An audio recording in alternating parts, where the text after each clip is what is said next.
제가 경매를 낙찰받고 경락잔금 대출만 수십 건을 받아봤는데 어떻게 대출을 받아야 되고 또 어떤 대출이 좋은 대출이고 조건은 어떻게 알아봐야 되고 제가 그동안 쌓아온 경락잔금 대출 수십 건의 노하우를 이 영상을 끝까지 보시면 가져가실 수 있다 라고 생각합니다.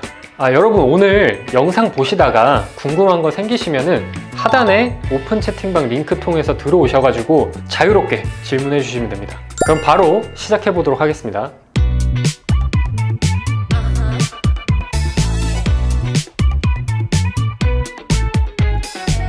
네, 여러분 안녕하세요. 오늘은 기다리고 기다렸던 대출 특강을 진행하도록 하겠습니다. 여러분 우리는 지금 자본주의에 살고 있죠. 이 자본주의 속에서 전 가장 중요한 게 지금 금융이라고 생각합니다. 즉 대출이죠. 그 이유는 우리 주변만 보더라도 확실히 알 수 있어요. 뭐냐? 우리가 집 살 때 뭐 받죠? 대출 받죠. 전세 얻을 때 뭐 받죠? 전세 대출 받죠. 즉 우리 주변에 있는 이 부동산은 대부분이 80% 이상이 다 대출 상품으로 이루어져 있다 라고 보시면 됩니다. 그래서 금리가 오를 때 집값이 많이 떨어지고 힘들어하는 이유인 거죠. 그래서 오늘은 그 대출에 대해서 이제 좀 알아보도록 하겠습니다. 일단 이 대출이라는 걸 이해하기 전에 좋은 대출과 나쁜 대출이 있다 라는 걸 이해를 하고 가야 어떤 대출을 받을지, 내가 대출 받아야 되는지 말아야 되는지를 알 수가 있습니다. 쉽게 표현해 드릴게요. 이게 내 통장이라고 해볼게요. 이 좋은 대출은 내 통장에 돈을 만들어주는 대출이다. 예를 들면 이런 거죠. 내가 집을 사려고 해요. 자금이 부족할 수 있죠. 그래서 얘를 담보로 담보대출을 일으키는 거예요. 얘를 나중에 팔았을 때 시세 차익이 생기면서 내 통장에 돈이 들어가죠. 이런 거는 이제 좋은 대출이라고 할 수 있다. 나쁜 대출은 뭐냐? 최근에 제가 이런 사례들을 많이 보는 것 같아요. 신혼여행 갈 때 현금이 부족할 때가 있잖아요. 신용대출 이런 거 받더라고요. 이럴 때 소비를 위한 대출은 나쁜 대출이다. 그래서 이런 건 받으면 안 된다. 그래서 우리가 지금부터 공부하고 알아야 되는 거는 이 좋은 대출이다 라는 걸 이해하고 지금부터 이제 경매를 통해서 받는 경락잔금 대출에 대해서 이제 말씀을 드려보겠습니다. 투자를 처음 하시는 분들이 가장 많이 하는 질문 중에 하나일 거예요. 대출을 왜 받고 그리고 얼마나 받아야 되고 이런 것들이 기준이 없기 때문에 헷갈리실 수가 있거든요. 그럼 대출을 왜 받느냐? 만약에 우리가 1억짜리 부동산을 산다고 했을 때 전액 현금으로 사면은 1억 넣고 100만 원을 버는 거지만 우리가 여기에 대출을 받게 되면은 만약에 80%를 대출을 받았다고 할게요. 그럼 현금 2천만 원을 넣고 이 80%면은 8천이 대출이 들어가는 거죠. 그래서 이 8천이 이자가 뭐 약 한 40만 원 정도 발생한다고 했을 때 나는 2천만 원 넣고 60만 원을 버는 구조가 되는 거예요. 그럼 내가 만약에 곱하기 5 하면은 1억이잖아요. 곱하기 5를 하면은 1억에 100만 원이 아니라 1억에 300을 만들 수 있는 그런 구조가 된다는 거죠. 그래서 한마디로 표현하면 즉 효율적인 투자, 자본의 효율적인 배분을 위해서 우리는 대출을 받는다. 이거를 이해하시면 됩니다. 그리고 두 번째 가장 많이 하는 질문 중에 하나죠. 경매 낙찰을 받았는데 대출을 얼마나 받아야 돼요? 혹은 얼마나 나오나요? 이 질문일 것 같아요. 기본적으로 감정가라고 해서 어느 정도 공부하신 분이면 감정가가 뭔지 알 거예요. 모르시는 분은 제 이전 영상을 한번 보시면 좋을 것 같고요. 감정가의 70% vs 낙찰가의 80% 이게 기본적인 공식입니다. 이 기본 틀을 이해하고 이 안에서 이제 내 뭐 신용도나 소득 그리고 물건의 컨디션에 따라서 조금씩 그 비율이 바뀐다 라고 이해해 주시면 될 것 같아요. 그리고 얼마나 대출을 보통 받나요? 라고 이해하시면 저는 최대한 많이 받는다. 낙찰가의 90%까지 받았어요. 그래서 제가 대출을 받는 이유를 설명을 했듯이 가장 효율적으로 자본을 배분하기 위해서 제가 조금의 자본을 넣고 많은 수익을 얻기 위해서 대출을 받는 거기 때문에 저는 최대한 많이 받을 수 있도록 조건을 세팅을 합니다. 얼마나 나오는지 그리고 얼마나 받는지에 대해서 일단 설명을 해드렸습니다. 여러분 보시면은 제가 90%를 얘기를 했죠. 근데 이거는 투자의 전략에 따라 달라집니다. 어떤 전략이냐? 어떻게 보면 영끌이라고 많이 하죠. 영혼을 끌어서 이렇게 대출을 받는 이유는 단기 투자로 접근했을 때 그렇게 많이 합니다. 6개월에서 1년 이내에 이 물건이 해결된다는 그런 전략을 가지고 갈 때 이 정도 이제 최대한으로 많이 받고요.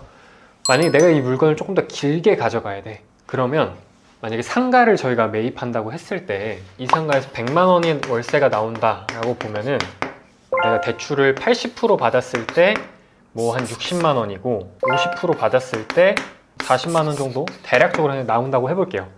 그럼 이거를 이제 선택을 하는 거죠. 아, 내가 장기로 조금 가져가야 되는 물건이니까 대출의 비율을 좀 줄여서 안정적인 현금 흐름을 좀 만들어 놔야겠다. 이렇게 전략에 따라서 이 비율, 대출을 받는 퍼센트는 달라질 수 있어요. 그리고 대출을 안 받는 경우도 있습니다. 어떤 경우냐? 최근에 금리가 많이 올라갔죠. 제가 가장 최근에 받았던 게 한 6% 정도 돼요. 6에서 6.5%. 차라리 내가 이 돈을 넣어서 금리를, 이자를 계속 주느니 내가 이 물건을 한 2년, 3년 이후에 매각할 계획을 갖고 있으니까 나 그냥 현금으로 다 넣고 그냥 안정적으로 기다렸다가 팔래? 이렇게 하는 경우도 있어요. 그래서 그거는 이제 개인의 성향, 투자 성향과 그리고 투자 전략에 따라서 좀 달라질 수 있다는 거죠. 하나 말씀드리고 싶은 거는 이렇게 대출을 많이 받을 때는 확신이 있어야 됩니다. 이 물건을 어떻게 내가 처리할 수 있겠다는 확신을 가지고 받아야 돼요. 그게 아니면 지금도 많은 여파가 있었던 전세 사기 이런 게 발생을 할 수도 있다. 뭐 이 영상에서 제가 모든 걸 다 알려드릴 수는 없고 저는 이렇게 일단 이런 생각을 가지고 전략을 가지고 하고 있다. 이렇게 이해하시면 좋을 것 같습니다. 여기서 추가로 하나 더 말씀드리면 오늘 제가 하는 얘기 중에 이해가 안 되는 게 있을 수 있잖아요. 그럼 시중에 대출에 관련된 책들이 또 나와 있는 게 있어요. 저도 한 2-3권 정도 읽었었는데 괜찮은 책들이 있더라고요. 대출은 이게 어제 대출 다르고 오늘 대출 다르고 이런 대출 기준들이 계속 바뀌기 때문에 가장 최근에 나온 책부터 읽어보시면 좋을 것 같습니다. 여러분, 이번 질문은 경락잔금 대출이 뭔지 아시나요? 이게 정확히 어떤 걸 의미하는지 잘 모르실 거예요. 우리가 친숙해져야 되는 경락잔금 대출과 일반 담보대출이죠. 오늘 요거를 이해하고 가시면 됩니다. 경매가 대출이 잘 나온다고 하는데 왜 잘 나오는지를 알아야 되잖아요. 그래서 제가 요 표로 설명을 드리려고 해요. 이게 시세선이라고 해볼게요. 시세선. 그럼 대출은 보통 이 시세를 기준으로 해서 나옵니다. 경매는 이 시세를 기준으로 한 감정평가 금액이 나오고요. 이 감정평가 금액은 공인된 감정평가사가 시세가 이 정도니까 경매도 요 기준에 맞춰서 시작을 하면 될 것 같습니다 라고 알려주는 거예요. 근데 물론 요것도 차이가 있습니다. 일반적으로 우리가 일반 대출을 받을 때 받는 감정평가 금액과 경매에서 나오는 감정평가 금액은 달라요. 왜냐? 경매는 채권자가 신청을 하는 거기 때문에 돈을 회수를 해야 돼요, 채권을. 그래서 경매 감정가가 일반 감정가보다 조금 더 높습니다. 그래서 우리는 이 시세보다 경매로 낙찰을 받을 때 여기서 낙찰이 된다고 가정하면은 보통 아파트 같은 게 시세의 한 10에서 15% 정도 저렴하게 받아요. 그럼 이 시세, 즉 대출 기준 선보다 아래에서 받는 거죠. 그래서 이렇게 싸게 받는 만큼 요만큼이 대출이 더 많이 나온다 라고 이해하시면 될 것 같습니다. 왜냐? 은행에서는 대출을 할 때 얘를 기준으로 시세가 얘니까 얘의 몇 프로를 해줄게 라고 얘기를 하거든요, 기준을. 그래서 경락잔금이 일반 대출보다 보통은 한 10에서 20% 정도 더 나온다라고 이해하시면 됩니다. 그 원리는 이 아래의 원리와 같다라고 이해하시면 될 것 같습니다. 마지막으로 실무적인 걸 조금 궁금해 하실 것 같아요. 그래서 제가 마지막 질문으로 대출 잘 받는 방법이 뭐가 있을까요? 신용이 좋으면 됩니다. 맞습니다. 딱 2개입니다. 2개. 첫 번째, 신용관리. 저한테 대출 좀 연결시켜 달라는 분들이 많이 계세요. 그래서 제가 연결을 시켜드리면 가끔 이제 지점장님이 난처한 이제 목소리로 연락이 오십니다. 이분이 현금 서비스를 이용하셨네요, 최근에. 이런 얘기가 와요. 이게 신용이 안 되기 때문에 내가 낙찰을 받고도 미납을 하는 경우가 발생을 해요. 작년에 낙찰받았던 물건도 미납이 됐던 물건이었는데 미납 사유를 파악해 보니까 임차인 분이 낙찰을 받으려고 들어갔어요. 신용등급이 안 좋은 거예요. 대출을 못 받았어. 그래서 미납을 했습니다. 그때 가격이 약 5천만 원 정도의 보증금을 날렸던 그런 사례예요. 그래서 이 신용 관리가 되게 중요하다라는 거. 제 생각에는 은행에서 얘기하는 건 보통 한 700점 이상은 만들어 놔라라고 얘기를 하더라고요. 현금 서비스, 그리고 뭐 이상한 무슨 카드 론 이런 거 이용하지 마셔라 라는 거. 그리고 두 번째, 마니라고 얘기했어요. 마니. 이게 뭐냐? 우리가 경매로 접근하면은 경락잔금 대출을 받아야 되는데, 그 경락잔금 대출을 알아볼 때 대출 상담사분이 계세요. 그분이 어떤 역할을 하냐면, 은행에서 한 지점당 보통 한 3개에서 4개 정도가 협약이 돼 있습니다. 그래서 그 법무사분들이 직접 영업을 뛸 시간이 없으니까 이 상담사분들과 협업을 맺어서 이분들이 영업을 하면은 이렇게 거쳐서 올라가는 식의 생태계, 구조예요. 그래서 이분들은 낙찰받은 우리한테 수수료를 달라고 하는 게 아니라 이 법무사 또는 은행을 통해서 보수를 받아 가십니다. 그래서 이분들한테 우리가 뭐 따로 더 드려야 되는 건 없다. 그래서 이분들한테 낙찰을 받고 상담사분한테 연락을 하셔야 된다. 근데 여기서 만이라고 표현을 했죠. 이 상담사분을 보통 뭐 1명, 2명 이렇게 알아보시는 경우가 많을 거예요. 근데 저는 이렇게 뭔가 대출 아니면 뭐 세금 관련해서 아니면 법 관련해서 이렇게 알아볼 때는 꼭 3분 이상을 컨택을 하셔라 라고 추천을 드리고 싶습니다. 그 안에서 내가 마음에 드는 조건이 안 나온다 라고 하면은 또 3명을 다른 사람을 컨택을 합니다. 이렇게 내가 원하는 조건을 받을 수 있을 때까지 계속 늘려가면서 컨택을 하는 거예요. 그래서 제가 많게는 한 30명까지 컨택을 해본 적이 있거든요. 그래서 제가 아파트 하나를 한 2억에 낙찰 받았을 때 투자금 한 1,000만 원 넣고 투자를 했던 그런 기억도 있습니다. 그래서 대출은 알아보면 알아볼수록 내가 원하는 조건에 100% 다 만족을 할 수는 없지만 최대한 근접하게 만들어가는 거다라고 이해하시면 좋을 것 같아요.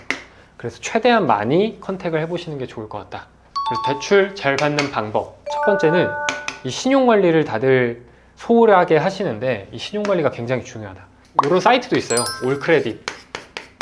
한 2만 원인가 내면은 내 신용등급을 어떻게 올릴 수 있는지 컨설팅을 해주는 그런 사이트예요. 그래서 이 사이트 이용하시면 좋을 것 같고, 그리고 내가 대출을 받을 때는 최대한 많이 연락해라. 신용조회하는 거는 내 신용등급을 떨어뜨리지 않거든요. 그래서 내가 원하는 조건을 받을 때까지 많이 알아보시면 된다. 다만 이 상담사분들도 10명, 20명이 연락하는 게 아니라 100명, 200명 뭐 이렇게 연락을 하는 거예요.